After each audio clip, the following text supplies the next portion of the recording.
पाब्लिकफोरनिफ्राय माबायदि मदद? पाब्लिकाथ' जोबोद मोजां दतमा ओनसोला मेनलि दतमा बियाबा माने UPPLनिनो बियाब बेवहाय माबा मोनसे गोरोन्थिनि थाखाय थांनाय BTC बिसायख'थियावहाय जोंनि बिजाथिफ्रा जेननो गोनां जादों गोबां बाहाय जाति जनगोष्ठीनि इकुवेशन दं धोरोमनि इकुवेशन्स दङ बाव हा हुनि इकुवेशन्सफोर बा इश्युसफोर दङ माने दै खुरखानायनि इश्युसफोर दङ लाइमोनफोरनि गेजेराव माने फेग्रा मुवा बेसादनि जेंनानि बाहाय इश्यु दङ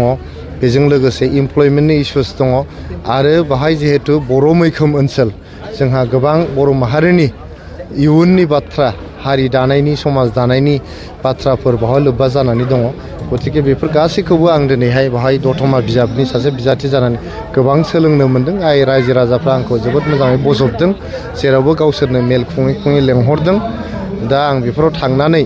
रायजोफोरजों माने सावरायनानै बिथांमोननि सुबुरुन बिथांमोननि माखासे आइडियासफोर बेफोरखौ खोनासंनानै इयुनाव आं जुदि देरहालाङोबा बे आइडियाफोरखौ इमप्लिमेन्ट खालामनो थाखाय आङो नाजागोन। केम्पेइननि थाखाय ओरैनो मा हाबाफारि लाबोगोन? केम्पेइननि थाखाय गाबोन नोंथांमोनखौ आं खावलायदों जोंहा कसुगावनि गंया ओनसोलनि मैनागुरिनिफ्राय जोंहा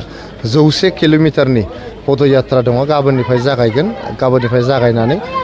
27 मार्चसिम जोङो बेखौ कभार खालामनो नागिरदों 100 किल'मिटारनि आंनि दैदेननायावनो जोङो दतमा परिबर्तन जात्रा होननानै जोङो मोनसे हाबाफारि लादों बिनि अनगायैबो जोंहा प्राइमारि बुथ